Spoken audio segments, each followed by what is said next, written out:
That which is low vibration, that which no longer serves us, is desperately trying to die now.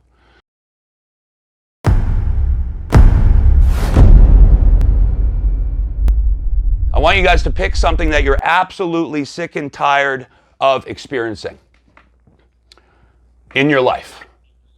So don't say it out loud. Just write it down on the piece of paper. So if you picture one thing, here's the reality of it. On some point, on some level, you're allowing it. Myself included. If there's shit that I don't like that I'm experiencing in my life, on some level, I'm allowing it.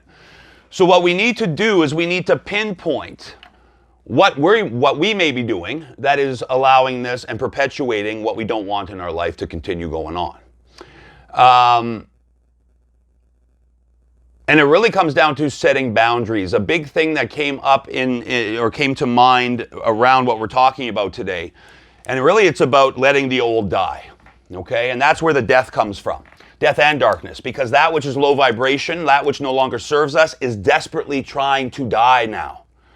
There's a huge upheaval at this point of the journey, at this point on our soul map, so to speak, both individually and collectively. And so we need to let those fuckers die.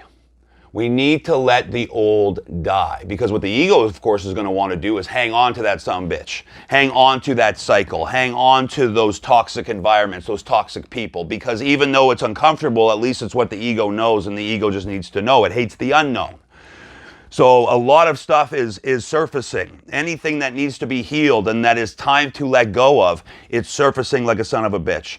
But the ego likes to hang on and fight.